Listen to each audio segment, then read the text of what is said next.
looks like we're okay. So let's go to a restream here. See if it works. Okay. Okay. So, all right. Looks like we're live here on LinkedIn, and you'll see to my, let's look here. It's reversed on my screen, but if you're watching us on the screen, on my right is Laura Wilber. So wave to the people, Laura. Okay, Hi, nice. everybody. Yes. Okay, you're here. I think I see us live here on um, LinkedIn. Let me double check Facebook really quickly. Hold on. Let's see here. Okay, good.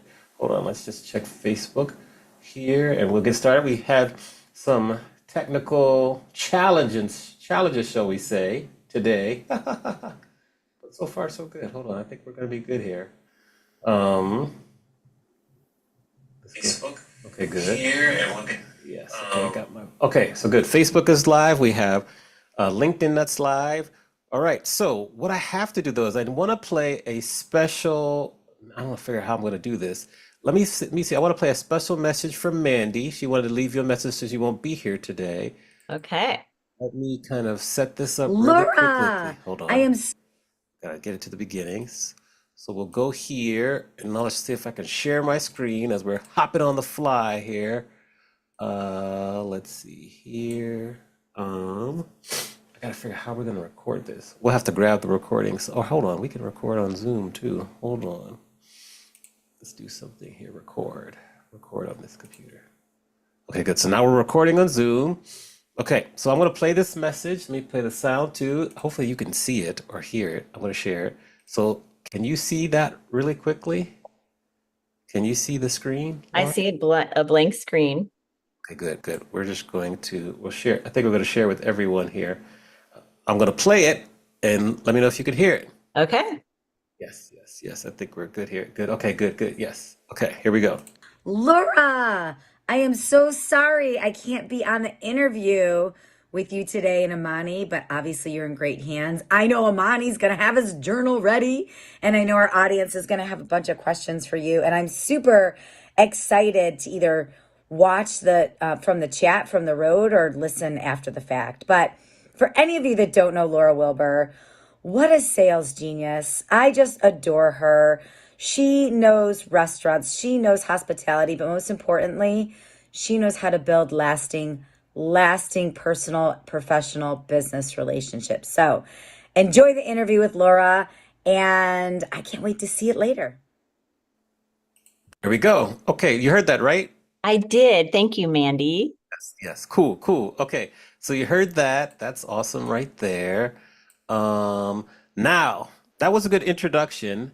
I would love maybe if you could share a little bit about yourself and what you currently do in your current position, and then we're going to get into talking about sales, and we're going to have some fun. So talk to us. Awesome. Well, thank you so much, Amani. It's awesome meeting you. And thank you for your patience, anyone listening. As my company blocked the original website, we have tight security around here at DeNova Corporate Dining. But anyway, thank you, Amani, for your quick pivot to get us live. And my name is Laura Wilber, and I'm Director of Strategic Partnerships at DeNova Corporate Dining. My job is to help business and government employees find outstanding restaurants when they're traveling for official company business. And so I'm in charge of finding great restaurants on the western half of the US Mm. that want to drive more sales early and midweek and drive their check averages up. Because when people are paying with the company's money, they spend usually double or more than when they're spending their own money. So that's what I do every day. We love it. We love it. We have, I think it's Kaylee Fox in the chat. So hello, Kaylee. Thank you for joining us. But I'm going to kind of, because I miss Mandy, she's with family, but I'm going to kind of try to emulate her as much as possible during the interview. And she Okay. wants to go to the Wayback Machine. So take us back to when you were working at Any Mountain and tell us about when you fell in love with sales. Oh my goodness. That was when I realized that there was a job called sales where you could actually earn money for making friends. And ever since then, I was absolutely hooked on this. I'm not someone that likes to sit still or, I was that kid like many of you that were always, our report card said Laura likes to visit with her classmate or her neighbor. Yes. So I got to be a professional visitor with my customers and actually make money. Literally, the first time I got a paycheck, I was shocked to say, like, I could have this much fun and it's a job. Yes, yes, a job. Okay, so that's when you fell in love with sales. My first of many questions is like sales historically has kind of a little bit of a like a poor reputation, like used car salesman and kind of that thing. How were you able to get past that at such a young age and really embrace sales? That was my first job in radio advertising sales, which is really where I spent the bulk of my career so far, was in radio. So my degree was in broadcast journalism. I thought I wanted to be a reporter, a news reporter. And when I looked for jobs after graduating college, San Diego State, I noticed that none of them were paying very much money at all. It was just a low journalism was kind of a low paying field. And then there was this job called account executive, which I really had no idea that they actually, again, paid people to sell advertising on the radio. Right. So I started, my boss at the time, his name was Ed Monroe, and he said, okay, I need you to set up appointments.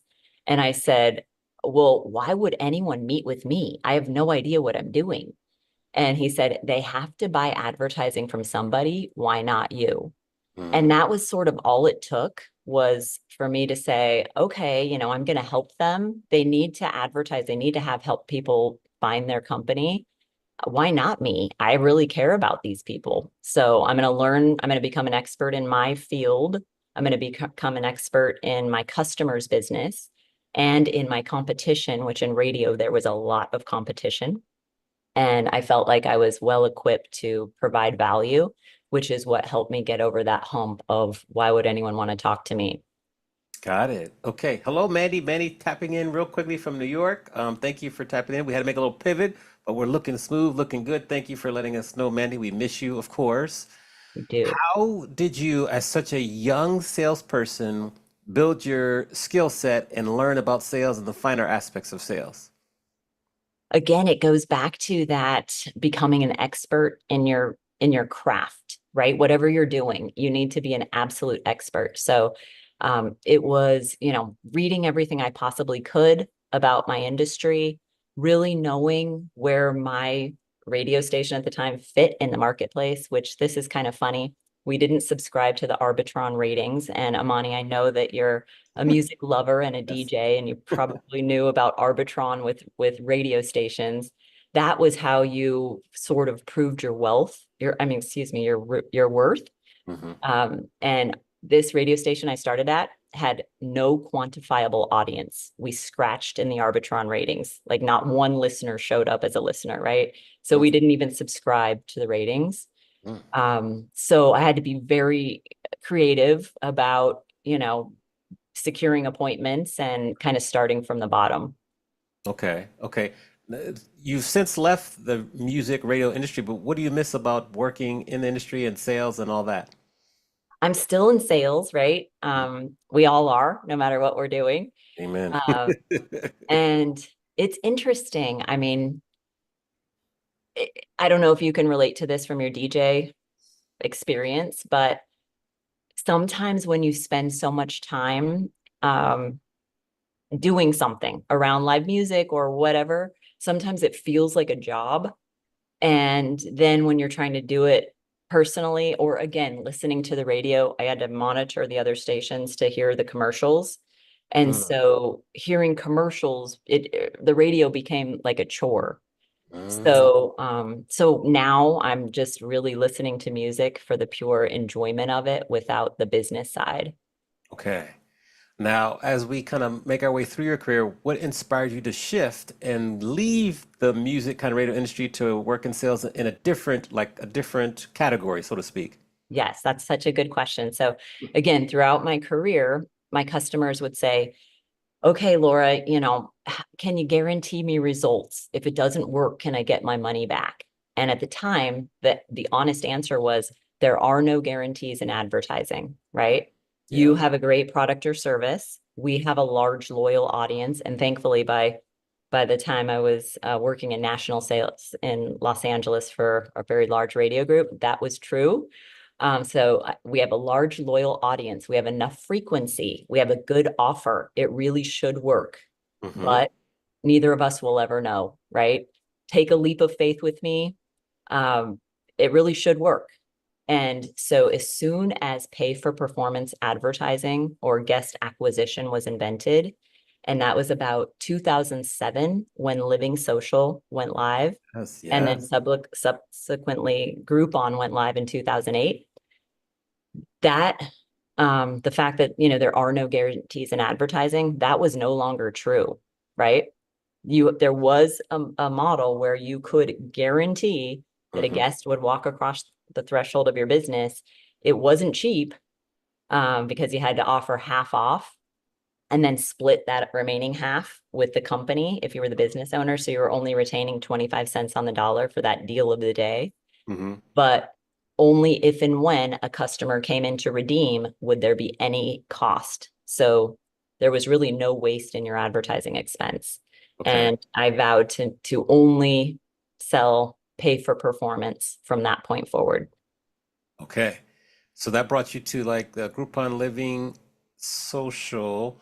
Mhm. And how did you find your current position and what made you make the leap there? Again, it's always been trying to provide the most value and figuring out like, okay, so the customers don't like these deal seeking guests on my daily deal thing. They tell me that, I'm targeting the wrong person. They're only going to come for the deal, but then never come back. So I found my way, thankfully, to de novo corporate dining, which, in my opinion, solves all of those concerns. It's an incredibly high value guest. They're not looking for a deal. They have a bona fide business reason to be dining at your restaurant, and they're spending a lot more. Again, to take it a step further, I love it because everything a business does to promote their business is usually their business to a consumer, right? A one-to-one opportunity. But with de novo corporate dining, it's your business to another business. It just happens to be a global company or a huge government agency that you're exposed to and now you're a partner with. Talk to us a little bit about how, especially after the pandemic, you've seen maybe an increase in your volume because certain on property or on office, like cafeterias or meal services, have gone away. So now they've looked to hire and work with you. How did that happen and why did that surprise you?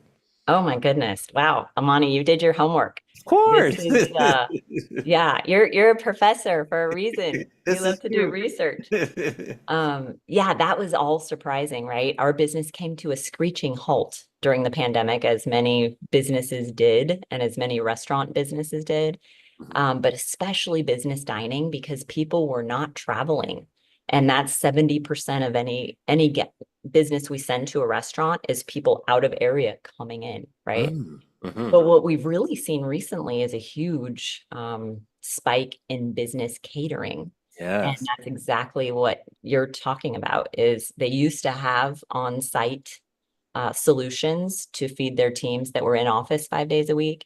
And now that they have a hybrid workforce or, sometimes fully remote and only coming in occasionally, they absolutely need restaurants to fill that need.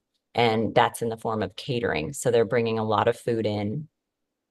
Yeah, yeah. So then when they do have people on site, they work with you to bring different food options in and to really encourage people to come in more frequently, correct? They do, they use it as that incentive, right? It needs to be fun on the days that teams are coming in. They need to keep that corporate culture. And so we have a network of now 24,000 different restaurants across the US that our corporate clients can choose from. So they do a search in their app to always know who are my partners closest to me that can provide catering. Yeah. So like I wouldn't view like a Grubhub or Uber Eats as a competitor to you, but who are some of your competitors? Because this is a different kind of service that's I like to think kind of high end. Who are some of your competitors? So it's interesting because thankfully, we don't have a direct competitor. Okay. The company was started about 16 years ago and has really built a moat around the business, in that as difficult as it is for all of us in business to secure an appointment with the decision maker that we want, these decision makers at global companies and government agencies are really difficult to get an appointment with, right? So we've been at this for about 16 years, or our founders have, with relationships with these businesses as part of their expense management function. So these large companies have partnerships with airlines, hotel groups, rental car companies. They outsource their dining network to Denova. We just power it for them because of the fragmented nature of the business dining space or the restaurant space, and Right. the fact that they don't have the bandwidth to manage those relationships direct. So say there's like a restaurant that is looking to fill some of their off-peak times. Like a lot of restaurants, they're pretty slow from say like 10 a.m. to maybe 11:30, and then again from 1:30 to 3:30 p.m., where they could partner with you where you might have some clients that want to come in at those times. How would a new restaurant kind of work with you and get added to your network? So it's relatively easy to get added to the network. You can just go to, well, hopefully call me. That's Go right. to my LinkedIn and I'll help you. Yes. But also just go to denova.com and click Hmm. on for restaurants, and you can do all your research about how it works. You can see who the restaurants we're currently sending our partners to. But I have a lot of great colleagues all over the country that can help as well if you happen to be in their geographic area. Again, I live in San Diego, California. I'm responsible for larger groups, medium size, and I do work with some single location, larger independent restaurants as well. Okay, interesting. Dean LeBay, you're here. Good to see you, Dean. Thank you for tuning in. In terms of sales skills, when you look at the sales environment in our current era, 2024 getting closer to 2025, what are some of the most important characteristics that the best salespeople need to have to be successful? Wow. Good question. Really, again, expertise, put your time in, know your product, know your customer's product or service, know your competition if you have some. But also show up, right? Show up for things, show up for networking events. If Hmm. there are any conferences that you can tune into, if your company won't pay for you to attend an industry conference, figure out how you can go, or if you can watch it virtually. But you really need to know what your customer needs and listen to them. And if your product or service solves that need, eventually you'll get to do business with them, but you need to consistently show up for them. I find it interesting that you mentioned showing up. I'm curious, like, why is that important to say? Do many people just don't show up, or what's like the counter to that? Why is that important to really mention? I think that, throughout my career, I have this kind of always on love for my customers. And it's lucky, right? Because I want to be finding out what they're doing, now on social media, or what their managers are accomplishing, or um, what they're promoting with a new menu item. Like that is actually interesting to me. And I get to meet some of the managers and I know how hard they work. And I just applaud them because they're incredible with their work ethic and the energy that they put into hospitality. So I think, again, showing up for them, showing up for what really matters to your customer, whatever the industry, helping promote what they're promoting, encouraging their team. Mm. And again, I feel very blessed to have that genuine love for people and concern for their well-being, and trying to free up some time for them so they can spend more time with their friends and family and doing the things that they love. Hmm. And that's what I feel that my solution does. It kind of automates that business guest acquisition and retention piece for these busy restaurant operators. Right, because they don't have the time to do it themselves. Exactly. In terms of learning the sales game, we'll call it a game because it's kind of a game. In terms of learning the sales game, do you have any favorite books out there that you love to recommend to people to help them get a running start on learning the sales game? One that comes to mind is strength-based selling. Oh, And the Gallup organization wrote that, and there's a test to identify what are your top strengths. mm-hmm. And so the idea of really knowing yourself, and there's another book, I think it's Peter Drucker, Managing Oneself, that I Mm-hmm. highly recommend. So Okay. understand the way that you learn. I know that I learn through listening better than through reading. It's just easier for me to pay attention for long periods of time by listening. How about you, Amani? What's your listening style? Well, Your learning style? I like to read books, read them the actual like books or whatever, and then like there's a couple that I'll listen to after to get further immersed in it. Okay.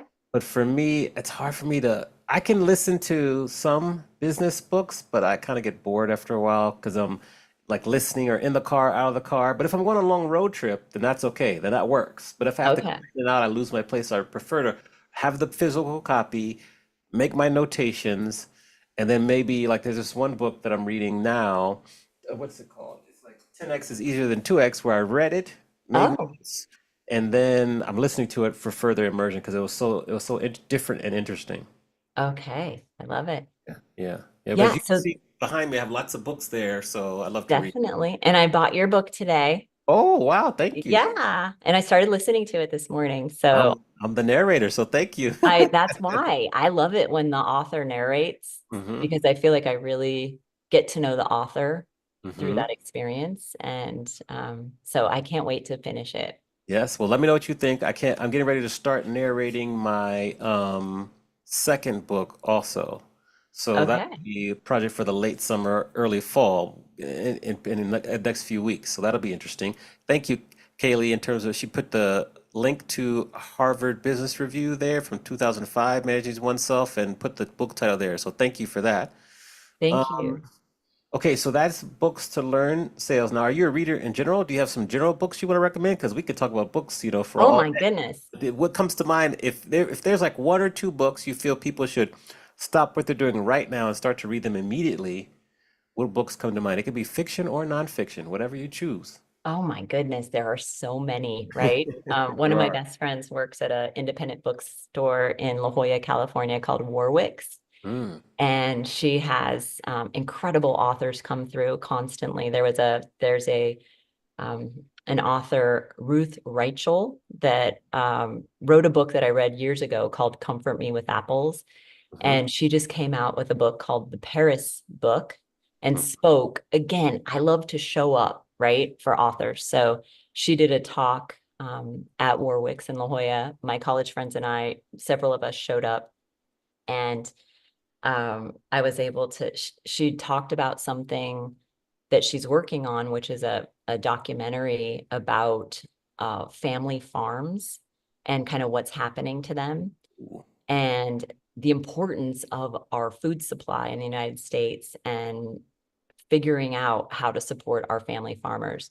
So again, beyond just the joy of reading the book, it's like understanding the author, what is interesting to them, what's going on with them. That was a recent experience related to showing up for an author. okay. But what about you, Amani? Do you have a book that everyone should drop what they're doing Mm. and read or listen to? Yeah, where is it? Is it over here? Yeah, so I'm actually using, so this is probably the one that comes to mind, The Artist's Way by Julia Cameron. So I love Okay. this book. It's phenomenal for unlocking your creativity. So that's one there. In Oh, terms of, let me think here. Where is it? Where is my books here? I'm looking at my, oh, here it is. Oh, come on, Doggy. Watch out, Doggy. Let's go. And then this one here, let me get to it here. So this one here is called Shantaram. It's a fiction. They okay. made a TV series by Gregory David Roberts. This is a really good fiction book here. I love this one, Shantaram. So I that's a have not heard of it. yes, yes. And then the current one that's probably one of my favorite books for this year, which I just mentioned, is 10x is easier than 2x. Okay, because Yeah. I read 10X. Yeah. Okay. And I thought that was great. And another business book that I really will recommend is The Obstacle is the Way by Oh, Ryan Holiday. yes, Have you read that? I have that. That's around here somewhere. Um, Okay. yeah, that's a great one there. That's a It's great one. excellent for anybody going through something tough. Mhm. It really just helps you realize like you need to go through it, right? You can't Mhm. just keep avoiding it. Like just go through it, embrace it. Use the pain of that experience to propel you forward because pain is an incredible teacher. Mhm. And it really does, like, it feels so bad that you have to do something with that energy. So do something productive for yourself with it. Is there a particular example that you feel comfortable sharing when you had to kind of follow the same process in terms of the obstacle is the Is way, the way. like when you had to deal with some pain and had to live in it and go through it that you want to share? Yes. Let's see. A couple times around, I can't remember even the year, but I think around 2018, so Mhm. pre-pandemic. Yeah. One thing that happened that was really hard, probably 2019, was our 3-year-old puppy, Lila, passed away suddenly. Mm. And I'm so attached to my dogs, as so many of us are. I have mine right here. Yes. Yes. And it just absolutely like devastated me. And Mhm. I was not expecting it to be that hard. Um, and yeah, I mean, I still, I think 4 years later, 4 or 5 years later, I'm better. Mhm. But yeah, the pain of that and understanding. And I wrote a little children's book about it, which I haven't published. Okay. Okay.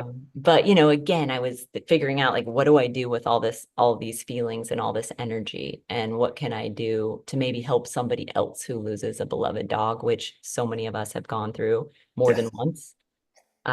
So that was an example of, uh, Mhm. you know, writing and using that energy to do something hopefully productive to help someone else. For someone, so you've written a children's book but haven't published it, Correct. is like being an author in your future. What are your thoughts on that? I am not sure. I haven't, it hasn't been a huge pressing goal, but I know for business from people I admire like you and Mandy, Thank you. that it's a wonderful thing to do is to put your knowledge and experience out there for the world. So you never know. Yeah, yeah. Okay, okay. Well, keep us posted. Um, when you're working with salespeople and they struggle to really show up or get started, like one of the hardest things in sales is to actually be consistent and make your calls and do your appointments. What advice do you have for people who are struggling with that? I mean, it's just creating that habit like anything else, It's just like going to the gym and making good choices with your food and it's not easy. You got to start someplace. Hmm. And if you can even make it like a game with yourself or find a friend that's willing to do like a call blitz simultaneously with you or whatever you can do to kind of break that inertia of, not doing it, that call reluctance, Hmm. just do it. I mean, you just have to do it. Yeah. What are some of your favorite ways to gamify it, since you mentioned gaming it? Yeah. Well, like I said, in the past, I've done call blitzes with Mhm. friends. So even if they're somewhere else, another city, we'll just block out our calendar and we'll have a little contest amongst ourselves to see how many, phone calls we can make and how many appointments we can set. Got it. Okay. So that's fun. All right. How Yeah. about you? Do you have any examples or ideas on that?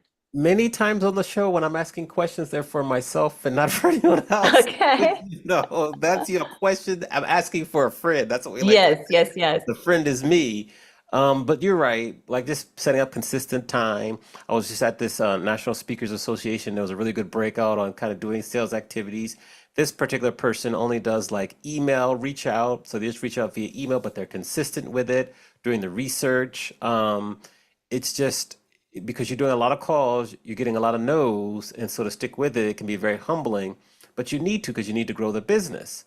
Which leads me to two questions. First, in terms of hearing no all the time in sales, how have you been able to hone your mindset so that doesn't deter you from keeping going? Well, and back to your earlier question about why do you make the calls? The answer is no if you don't ask, Mm, right? So you're just kind of resigned to the no. hmm. So then if you do actually ask, you actually have a chance that it's a yes, right? And all of us are so busy. None of us want to receive a cold call, Right. right? It's no fun. So it's just for me at this stage in my career, thankfully, I love people. I love networking. I have a lot of great friends in the business. I love to attend trade shows, as I mentioned, and I recommended. I love to attend food festivals and shows, Mm, truly try the food from the chef that I'm interested in possibly working with. So again, a lot of it is sort of physically showing up hmm. and getting to know the brand, really understanding, do they need my service? Because maybe they don't. And if Right. they don't, I'm not going to call them, you know? And if they don't need it today, maybe we can make friends and someday I can be of service. Got it. Okay. What about tools, especially in this day and age of AI? Are there any new tools that you use that help you along with your sales solicitation progress, either with the research or with actually doing the calls? What are some tools you like to use? I mean, it's kind of the traditional, social media, follow them on social media. LinkedIn, I absolutely love. Hmm. Um, Again, follow them if they're speaking, watch videos of my potential customers. If they have written a book like you, Hmm. read Hmm. it, you Yeah. know, and really get a sense about what's important to them and see again if you might be a fit either now or in the future to help them. But yeah, it's social media, it's their website, it's conferences that they attend. Yeah. W- You mentioned conferences, which is a great segue because I'm curious, what are the conferences that you like to attend where you can learn the most about both the industry, hospitality industry, but also like which conferences do you like to attend? Oh, okay. So Yeah. yeah, I am thankful that my company supports me in attending a few conferences a year. Hmm. And so the Restaurant Leadership Conference in Arizona in the spring, Oh, the okay. Restaurant Finance and Development Conference in Las Vegas in November. Okay. Um, I love attending my clients when they have conferences. So one of our partners, Mendocino Farms, had a managers conference that myself and my colleague Meredith were really fortunate to be able to attend. And that was when it really spoke to me about the camaraderie of the different managers. Everyone was hoping to be named manager of the year. And we just happened to be lucky to be sitting at the same table as Jenna, who won the general manager of the year. She's outstanding. Her acceptance speech and her gratitude for her mentors Hmm. was so touching. So really, those are my very favorite conferences. If I get a chance to attend any of our restaurant partner general manager conferences. Nice, nice. Now, are you ever given the opportunity to maybe speak or do a workshop at these conferences? I haven't yet. Okay, I like that. Not yet, but maybe soon. Yes. Okay, all right, I like it. TJ Rilling, thank you for tuning in. He says hello, so thank you for being here with us. Hi, TJ. Awesome. What So, questions do you guys have? oh yeah, put them in the chat. Put all the questions in the chat there. Now we're actually, we've been playing ping pong, so you've been asking me questions, but now's the time where we would really let you ask me and Mandy any question you like to ask. No questions off limits. So in addition to the ones that you've already asked me, what additional questions do you have for me? Okay.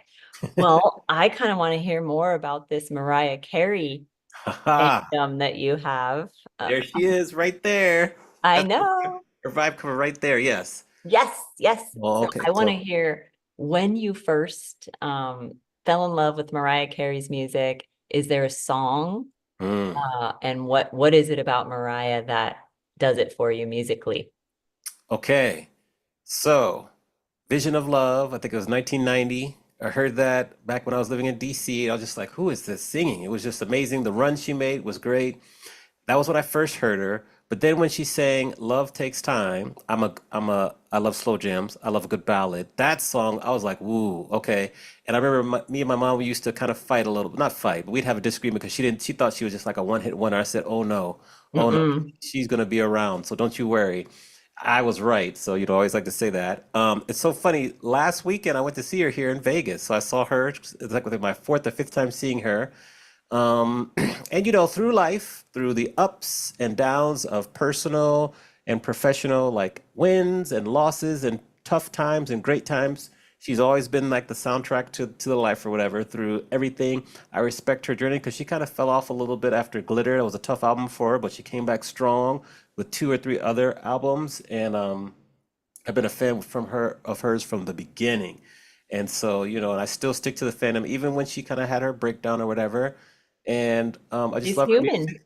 Yes, she's human. I love her music. I love the words. She's an extremely talented songwriter in terms of lyrics and melody and harmony. And so she's just one of my top three for She's sure. incredible. Yeah. Yeah, and I can't believe her Christmas song. What is it? All I Want for Christmas is You. Oh, yeah. I mean, I on the in the Wall Street Journal last Christmas, there was an article about how much money she's making from that now Yeah. because it's still played constantly Funny every story about Christmas. that song is that in her show, so her show was here, we were in August. Her show was in August. And she started to play that song, just a short snippet of that song, and the crowd went crazy. Bigger reaction than any other song she sang the entire night. Then she's like, "Oh, just kidding. We're not there yet, but pay attention because the new store starts in the Christmas store starts in November. But that song Oh, got the biggest, and here we are, it's the middle of summer, and it got the biggest right. reaction. So you just say that song is just like legendary. People love it. They love it. Yes. I Yeah. got to see her in Las Vegas when I was in radio sales. She and Quincy Jones were having dinner in the Bellagio, Hmm. and yeah, she's just beautiful. And I think that was early in her career. Right, right. Like she's on my list to interview. Quincy Jones is on my list. Babyface, those are some people I really want to interview. So those are probably the people that are high on my list there. But good question. No one's ever asked me about Mariah before. TJ has a question for you. He says, "Where's the best city for business travel?" I think that could be a loaded question, but I'll let you answer. Oh, oh, oh. I mean, very recently, TJ, we've been asked to go to Chicago to find more great restaurants. Hmm. And I have had so much fun in the city of Chicago. I never spent all that much time there. When I was in radio sales, I would go to different cities like New York, Chicago, and the question was, which Michelin starred restaurant haven't you dined at yet? And then we would take our big ad agency buyers to those restaurants, Right. right? So in Okay. Chicago, Chef Charlie Trotter's restaurant Mm. was one week. I went there 4 nights in a row Ooh, because that's where all of my customers wanted to go, right? wow. So Okay. Chef Trotter has passed away. There's a documentary, I think, on Netflix on him, which I want to watch. But now, recently, we have added a Peruvian restaurant called Tanta by the Curio Group. We've Okay. added Rick Bayless's restaurants, Frontera Grill and Topolo Bampo. And we've added Dynamic Hospitalities restaurants, which are absolutely incredible. Um, Prime and Provisions, Sienna Tavern, Bandit. They have really excellent restaurants throughout the city of Chicago and the surrounding area.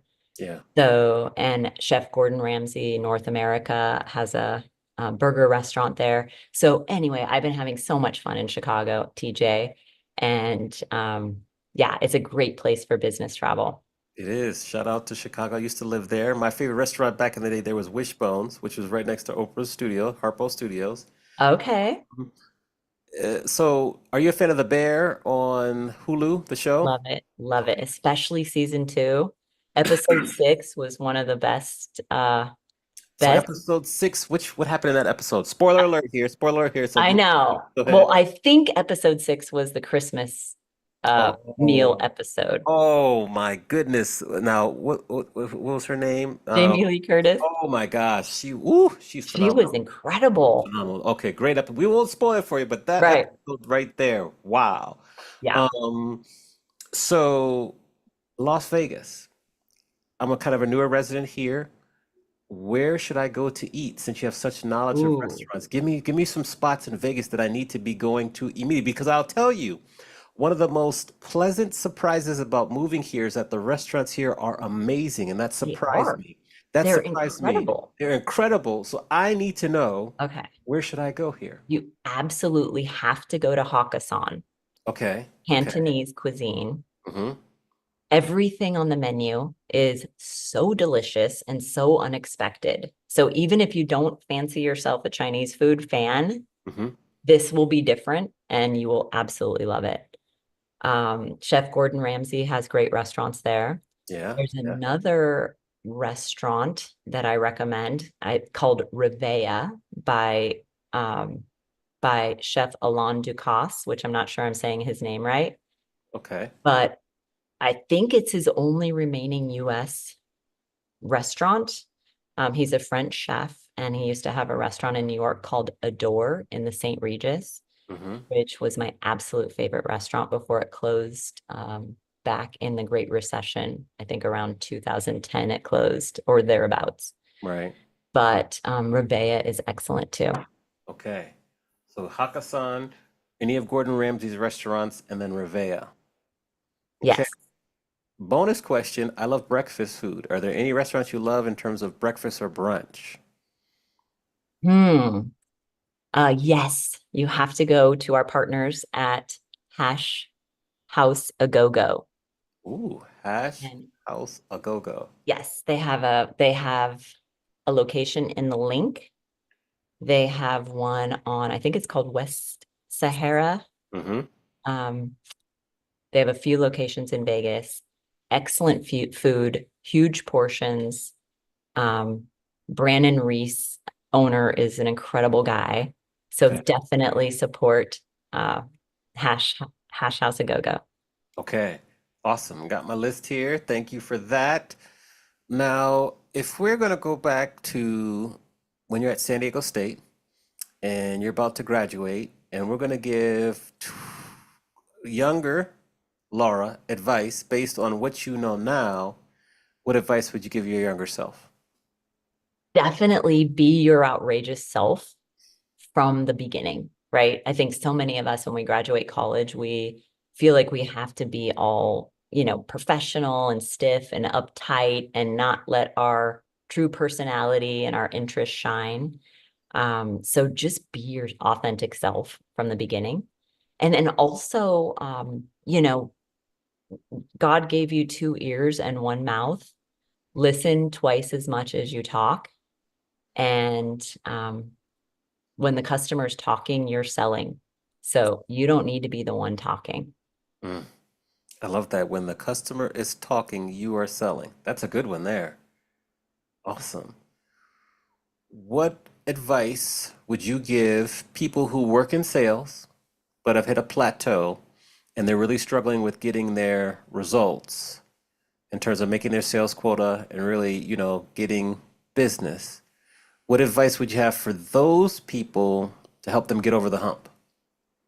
Just do whatever it's going to take to get you personally excited again, right? Read a new business book, attend a seminar, do something to level up your skills, challenge yourself, right? Have you seen that diagram about flow, which is, I cannot pronounce the gentleman's name. It's a TED Talk.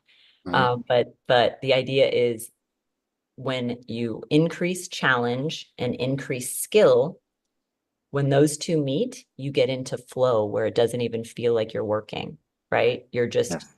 doing the event, doing the activity effortlessly. But if you are taking on a high challenge and you have low skill, you're going to be in anxiety. And if you have high skill and no challenge, you're going to be in boredom.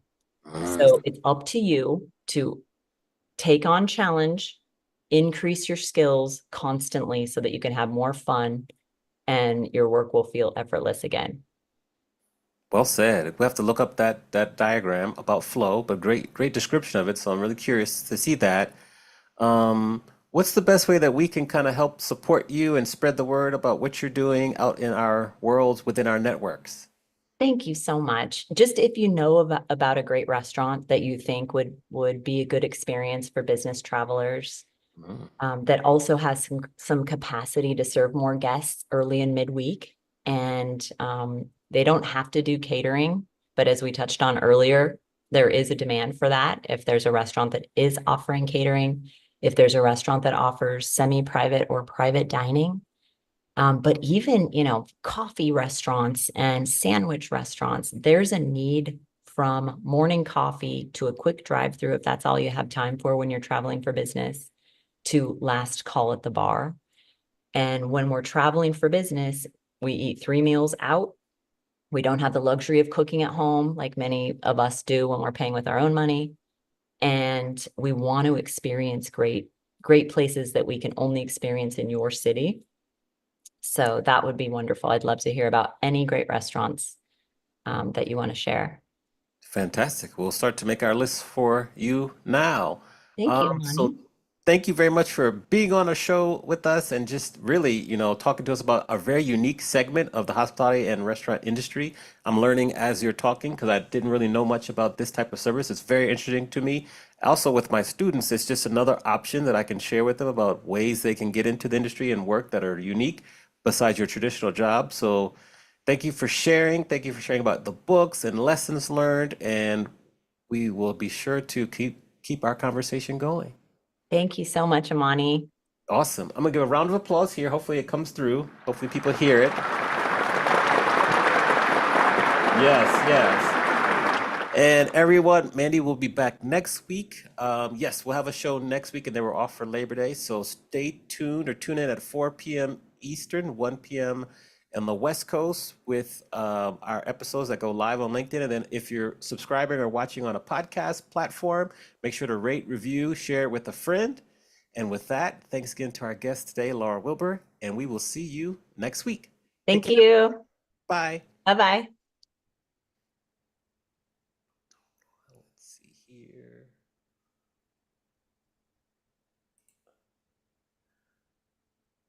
So now it's like, how do you stop? So hold on, let's figure this out. Stay there. I'm gonna stop the stream and I might get you back on the, hold on, stop recording and then stream.